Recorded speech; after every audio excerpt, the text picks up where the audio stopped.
It is my great honor to introduce Dr. Wolfgang Feist. Dr. Feist is the founder of the Passive House Institute, an independent research organization founded by him in 1969.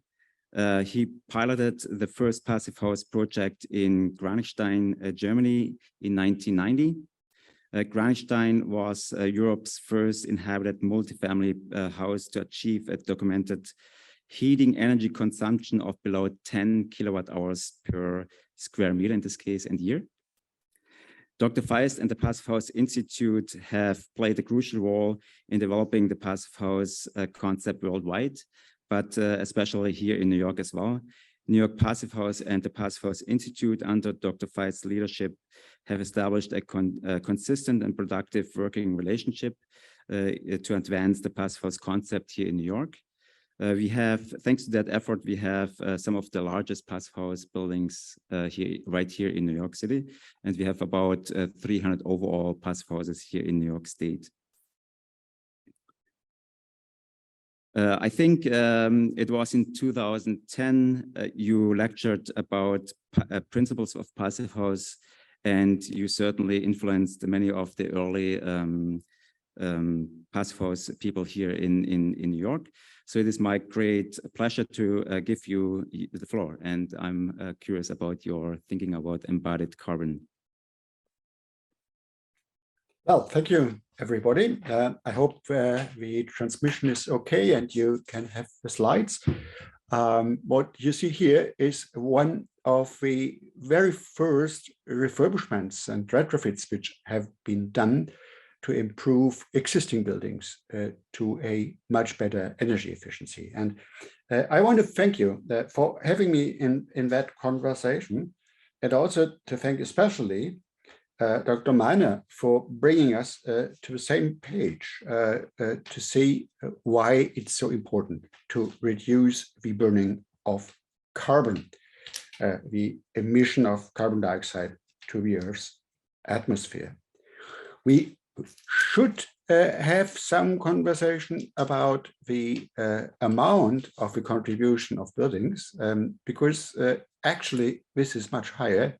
That is because lots of the emissions which are originally caused by the buildings are not counted to the buildings. But it's another topic, and I'm not going into details there. It's almost 1/4 that is at the end worldwide related to the buildings. And the most important thing we'll have to do in the future is retrofitting the building stock. It makes all the difference. With an example, I just saw in the morning a new YouTube video. I would recommend to everybody to have a look into that, because it's somebody very independent, and he seems also to be quite new to the whole field, and it's interesting to see how many ideas come into that specific project here. So I'm glad to see that this is happening also in the United States. But I'm also very happy to see that New York and New York Passive House is on the track here as well. So New York University, a Passive House retrofit. And this will be in this small conference I have seen. So I'm looking forward to know more about that type of development.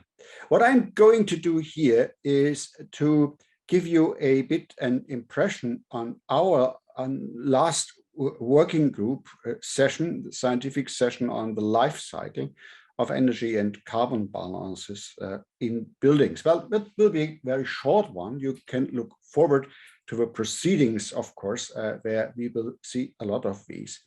What we identified is that there are two targets we have to look at. One is the primary energy, in a special way, the primary energy renewable, because this is defining how far we can get with primary energy substitution on fossil energy and substituted by renewables. And the next is the greenhouse warming potential. We have identified two areas of high impact. One is the operational phase, and the other are the material change. we have also looked into that, into the time period we are looking at, and we would suggest to look for cradle to end of operation and demolition, and look at the later use separately. Good reasons why we recommend to do it in that way. We looked also what are the potential future heating sources for heating, and especially in US, of course, also air conditioning, which are the most relevant energy consumptions in most of the industrialized countries. It looks like that heat pumps will be the best option in the future, and we can substitute almost all energy systems by heat pumps in the future, but it will be much easier to do that if the energy demand isn't that high as it is now. The main focus has to be the retrofit of existing buildings, especially in the developed industrialized countries. It's a little bit different in countries like China and India. And insulation is the most relevant retrofit measure here. As a factor 3 to 8, we can have with approved insulation. And the main topic is, if you do it, then do it. So never just do not enough insulation. We had a little bit a methodological look into the production chain. We've seen some things that we have to look on the whole system again, seen that especially for timber and wood products, there is in most cases a credit we can assign to that, but it's by far not as high as it's often discussed. We have to look at the whole forest system to analyze this, and it's interesting to see how far this already goes. But there is a credit, so it's a good idea to use timber for the construction, especially in new buildings. Of course, it's even better to use byproducts of things which are anyhow used, like cellulose and straw, which will sequester a lot of extra CO2. We have also looked into the effects of what will happen if we improve, for example, the insulation of an existing external wall with respect to carbon dioxide, looking into the situation that energy production will, of course, step by step be substituted by heat pumps, which are at the end in a big amount use electricity from renewable energy, but of course not in the beginning. So there is still a high CO2 emission, and we can reduce that by improving the insulation. The most important thing here is to use enough insulation to really reduce that by 85% and more. That's possible. And we have looked into alternatives on the material side here. And what we see here is that the most important thing still is to insulate in a very good way. And we can, of course, use insulation materials coming from cellulose and straw materials, which will save us another 10 to 25% of the carbon emissions, which is recommended in all cases. We can do that. But keep in mind, if we don't use proper amount of insulation, and that's even the case with the growing materials, it won't be possible to reduce the amount of carbon emissions in the way we need to do.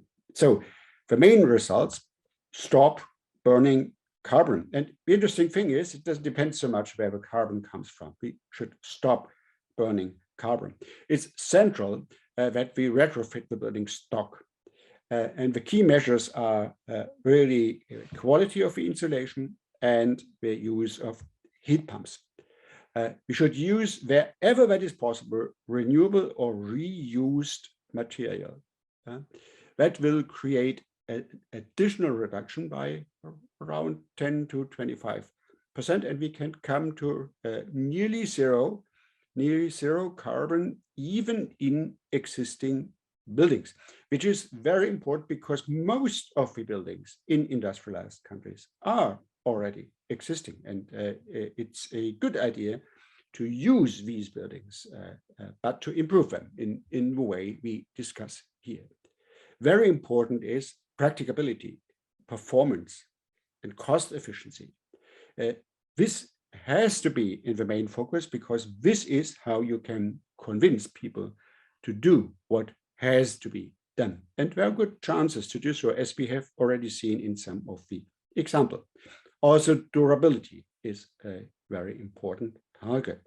So we have now started inside with the problems we have now in Europe with the so-called natural gas. I wouldn't call it natural gas, it's fossil gas. We have a so-called fossil gas crisis right now because, of course, of the problems with the Russian gas production. So the prices have been rising, exploding tremendously, and now people are somewhat more interested in the measures, how they can save money. So we have looked into all the measures we had been using in the passive house development, but also in retrofit of existing buildings, where these can also be used for a relatively fast change and improvement of the building envelopes. And the result is yes, this is possible. Yes, we can do that. So we have a lot of material available in that concept, energy efficiency now, and you have the link in this slide. So I wish you a good conversation here in this small conference, and I'm looking forward to all the other presentations coming up here right now. Thank you.